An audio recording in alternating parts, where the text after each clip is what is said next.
Financial action task force ने मजीद 4 माह तक पाकिस्तान को ग्रे लिस्ट में रखने का फैसला किया है। अब जून में एक बार फिर से FATF ये फैसला करेगा कि पाकिस्तान ग्रे लिस्ट में ही रहेगा या फिर ग्रे लिस्ट से बाहर निकल आएगा। FATF का इजलास 5 दिन तक पेरिस में होगा, जिसमें पाकिस्तान की कारकर्दगी रिपोर्ट का जायजा लिया गया और फिर यह फैसला किया गया कि पाकिस्तान 4 माह तक ग्रे लिस्ट में रहेगा। FATF के एलामिया के मुताबिक एक्शन प्लान के हवाले से तमाम डेडलाइंस खत्म हो चुकी हैं। पाकिस्तान ने काबिल जिक्र पेशरफ दिखाई है।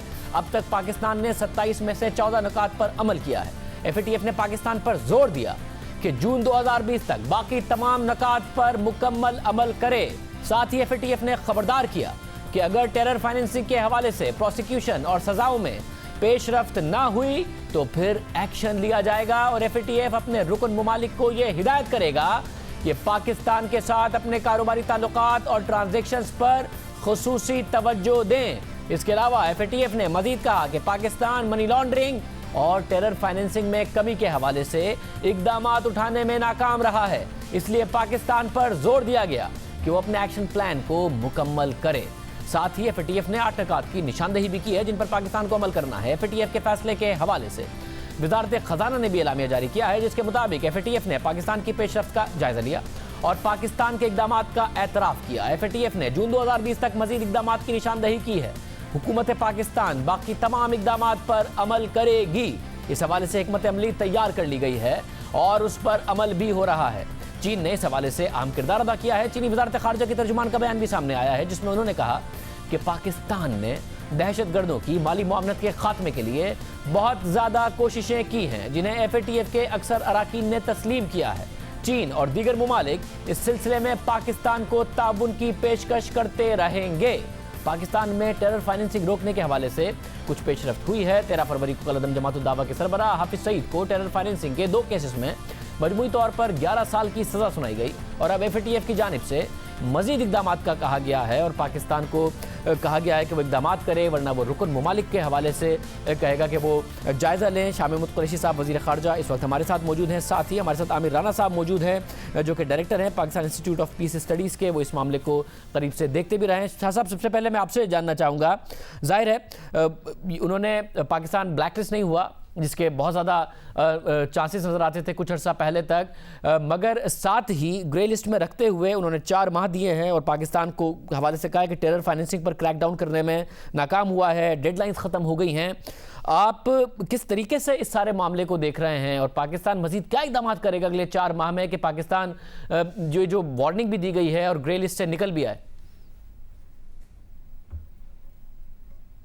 शाहिद, मैं इसको इस अंदाज में नहीं देख रहा। मैं समझता हूँ पहले तो हमें कामयाबी ये हुई कि भारत ने तन मन धन की कोशिश की कि पाकिस्तान को ब्लैक लिस्ट पे धकेला जाए और अल्हम्दुलिल्लाह उसे नाकामी हुई। नाकामी इसलिए हुई कि एक तो हमने सफारती सजा पर अपनी मनसूबाबंदी कर रखी थी और उसको ब्लॉक करने का हमारे पास पूरे वोट और बंदोबस्त था। दूसरी चीज, हमने पेशरफ्त की, हमने ऐसे इक़दामात उठाए जिनकी तारीफ हुई, बीजिंग की फेस टू फेस मीटिंग में भी हुई और अगर आप जो प्लेनरी हुई है पेरिस में, अगर मुख्तलिफ मेंबरान की आप गुफ्तगू सुने और तफसीलात में जाएं तो सब ने कहा कि पाकिस्तान ने ठोस पेशरफ्त की है और बहुत से जो एक्शंस थे जो हमने लेने थे, हमने जो एक्शन प्लान का हिस्सा थे, जो हमने इक़दामात लेने थे, हमने पूरे कर दिए हैं। कुछ ऐसे एरियाज हैं जिसमें हमने आगाज कर दिया है, पेशरफ्त हुई है, लेकिन अभी वो नामुकम्मल है। उन्होंने 4 माह की जो मोहलत दी है, वो समझते हैं कि हमें वो एक तो मोतरफ भी हैं और वो समझते हैं कि इन 4 माह में हम मजीद कोशिश करके जो नामुकम्मल है, जो पाइपलाइन में, उनको भी मुकम्मल कर पाए। मैं समझता हूं कि इंशाअल्लाह हमने ये जो कुछ किया है अपने मफाद में किया है। हम समझते हैं कि टेरर फाइनेंसिंग को चेक करना पाकिस्तान के मफाद में दुनिया के न है। हम समझते हैं कि मनी लॉन्ड्रिंग को चेक करना पाकिस्तान के मफाद में है, सेटअप का फोरम हो या न हो। तो हमारी हिकमत अमली बन चुकी है, हमारी पेशरफ्त हो रही है और इंशाअल्लाह अगले 4 माह में मैं देख रहा हूं कि पाकिस्तान ग्रे लिस्ट से भी बाहर आ जाएगा। और शाह साहब, टारगेट यही होगा कि ज़ाहिर ब्लैक लिस्ट अवॉइड करना पहला टारगेट था, पाकिस्तान ब्लैक लिस्ट में नहीं गया, मगर अब क्योंकि 4 माह की मोहलत दी गई है, जो अल्फाज भी इस्तेमाल किए गए, तो पाकिस्तान का फोकस अब ग्रे लिस्ट में रहना और ब्लैक लिस्ट से बचना नहीं होगा, बल्कि वाइट लिस्ट होगा, बिल्कुल ग्रे लिस्ट से भी निकलना होगा। यकीनन यकीनन यही हमारी एक तब्दीली है। बहुत शुक्रिया शमीत कुरैशी साहब हमारे साथ मौजूद है। शाह साहब हम आपसे दोबारा भी रब्ता करेंगे, एक और खित्ते में बहुत बड़ी तब्दीली होने जा रही है, उस पर भी हम शाह साहब से बात करेंगे। मगर आमिर राना माहिर सिक्योरिटी उमूर हमारे साथ मौजूद है। आमिर राना साहब, आप इसको किस तरीके से देख रहे हैं? पाकिस्तान ने ज़ाहिर है पहले क्योंकि नहीं की कार्रवाइयाँ, मगर जब कार्रवाइयाँ करना शुरू की तो नज़र आ रहा है कि तेज़ी से की भी हैं, 14 नुकात पर अमल किया भी है, मगर जो ज़बान इस्तेमाल की गई है पाकिस्तान में टेरर फाइनेंसिंग के हवाले से, जहाँ पाकिस्तान की तरफ तारीफ़ की गई है कि पाकिस्तान ने अच्छा काम किया, वहाँ पर पाकिस्तान को 4 माह की डेडलाइन देते हुए काफ़ी कुछ कहा गया है। तो आपको लगता है कि जो बैनुल अक़वामी कम्युनिटी चाहती है पाकिस्तान वो कर रहा है या मज़ीद करने की ज़रूरत है?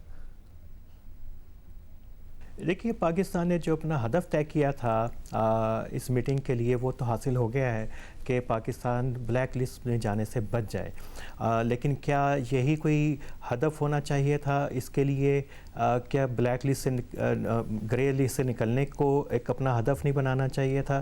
क्या उसके लिए जो इक़दामात पाकिस्तान ने एग्री किए थे फेटफ के साथ और एशिया पैसिफिक ग्रुप के साथ, क्या उनके ऊपर अमल नहीं होना चाहिए था?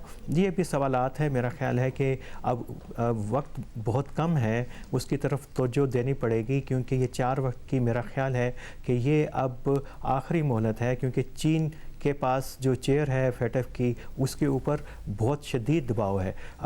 शायद अगली मरतबा चीन ये दबाव जो है वो उसको न्यूट्रलाइज़ करने की कोशिश करे, और पाकिस्तान को सिर्फ अपने लिए नहीं बल्कि पाकिस्तान को बेल आउट जिस तरीके से चीन ने किया, बाकी दोस्तों ने किया, उनको मेरा ख्याल है कि ऑनर देने का तरीका यही है कि जो बाकी 4 महीने का में जो काम हो सकता है उसको मैक्सिमम तरीके से करना चाहिए। लेकिन हमने देखा है कि जब से हम 2016 से इस लिस्ट के अंदर गए हैं, हमेशा हम मोहलत ही मांगते आ रहे हैं, और हम हर मर्तबा हम इसी हदफ को लेके जाते हैं कि किसी तरीके से हम ब्लैक लिस्ट से बच जाएं। वो किस इक़दामात हैं हमें ख़ुद पता है, उनके लिए क्या पेशरफ्त होनी चाहिए, वो क्यों नहीं हो पा रही। मेरा ख्याल है कि एक बहुत ही अब इसको हंगामी बुनियादों के ऊपर इस मसले को लेके चलना पड़ेगा, क्योंकि ये एक सिर्फ हमारा टेरर फाइनेंसिंग का इशू नहीं है, हमारे लॉ इन्फोर्समेंट एजेंसीज़ के इदारों की अहलियत के ऊपर ही सवाल नहीं है, जैसा कि फेटफ ने इसके ऊपर सवाल उठाया है, बल्कि ये हमारी सफारतकारी का भी बड़ा सख्त इम्तहान है, जिसके ऊपर हमें कई महाजों के ऊपर दबाव का सामना है। अब इसको किस तरीके से जाना है, मेरा ख़्याल है कि ये कहना कि हमने एक छोटी सी कमेटी बनाई है इसकी इम्प्लीमेंटेशन के लिए, वो काफ़ी नहीं है, और बार बार जिन खामियों की तरफ इशारा किया जा रहा है अब उनको दूर करना पड़ेगा। और जो इस किस्म की इतलात होती हैं कि एक मरतबा शायद आप लगता है कि आप टैक्टिकल तरीके से जो है कुछ इक़दामात दिखा के और दुनिया को मुतमईन कर लेंगे, वो शायद अब मेरा ख्याल है कि वो टॉलरेंस जो है वो कम हो रही है। अमेरिका से जो हमारे वज़ीर ख़ारजा ने दरख्वास्त की थी, कहा था कि हमें इसमें मदद की जाए फेटफ के अंदर, वो मदद बिल्कुल भी नहीं आई है। मदद अभी भी जो है चीन की तरफ से आई है। हम समझते हैं कि ये शायद फेटफ कोई सियासी किस्म का फोरम है। अगर हम अमेरिका को, नेटो को अफ़गानिस्तान के अंदर फैसिलिटेट कर रहे हैं, पीस प्रोसेस को फैसिलिटेट कर रहे हैं, तो उनको हमें बेल आउट करना चाहिए फेटफ के अंदर।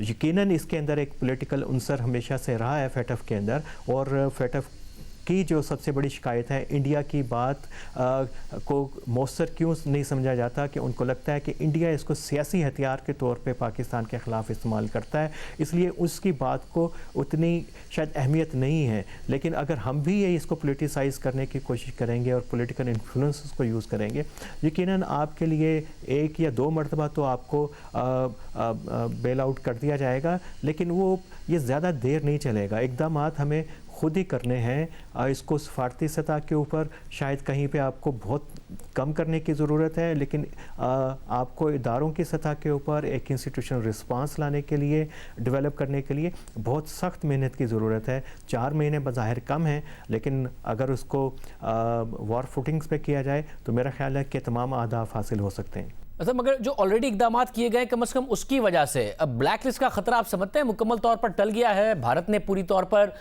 कोशिश की कि पाकिस्तान ब्लैक लिस्ट हो जाए, वो उनकी उम्मीदें बर नहीं आई। पाकिस्तान ने जो एफर्ट की हैं, जिसकी तारीफ भी की गई कि 14 नुकात पर अमल किया है, अब आपको लगता है कम से कम ब्लैक लिस्ट का खतरा टल गया है? पाकिस्तान को अब यहाँ से ग्रे लिस्ट में रहना या फिर ग्रे से वाइट में जाने की कोशिश करनी है, या खतरा मौजूद है आपके ख्याल में? वो ख़तरा मौजूद है। अगर आप स्टेटमेंट इसको देखें तो बड़ी सख्त वार्निंग है कि पाकिस्तान ने 27 में से 14 के ऊपर तो इम्प्लीमेंट किया है, और जो क्रिटिकल हैं जिनके ऊपर FATF हमेशा से वार्निंग देता है उसके ऊपर कोई उसने वाज़े तौर पे कहा है कि कोई ख़ास पेशरफ्त नहीं हो सकी है, और जून तक उन्होंने वार्निंग दी है कि पाकिस्तान को उन अहदाफ को भी हासिल करने की कोशिश करनी चाहिए। कोशिश नहीं बल्कि उसको मुकम्मल करना पड़ेगा, और ख़ासी सख्त लैंग्वेज है। अगर इसको देखें तो ये लैंग्वेज जो हमारी अक्टूबर की जो रिपोर्ट थी उससे भी ज़्यादा सख्त लैंग्वेज इस मरतबा इसमें इस्तेमाल की गई है। अब इसमें बहुत सतहों के ऊपर, कई सतहों के ऊपर प्रॉब्लम है, जहाँ पे भी कहीं पे आपकी इंस्टीट्यूशनल आपकी कैपेसिटीज़ के इश्यूज़ हैं, कोऑर्डिनेशन के इश्यूज़ हैं, लेजिस्लेशन के इश्यूज़ हैं, कहीं पे ग्रे एरियाज़ हैं, कहीं पे कोरियर्स के इश्यूज़ हैं, उन सब को आपको उनको हल करना पड़ेगा। अब टैक्टिकल अप्रोच मेरा ख्याल है कि उसका वक्त भी गुजर गया है। अब जो है ठोस इक़दामात की ज़रूरत है, और ये सिर्फ अपने लिए भी और अपने दोस्तों के लिए भी जो हमेशा 3 साल से 3.5 साल से आपको पाकिस्तान को बचाते हर FATF और APG के ऊपर आपको बचाते आ रहे हैं। बहुत शुक्रिया आमिर राना साहब हमारे साथ मौजूद थे। प्रोग्राम में एक ब्रेक शामिल करेंगे। खित्ते में एक बहुत बड़ी तब्दीली होने जा रही है, पाकिस्तान के इस पर असरात पड़ेंगे। एक ब्रेक के बाद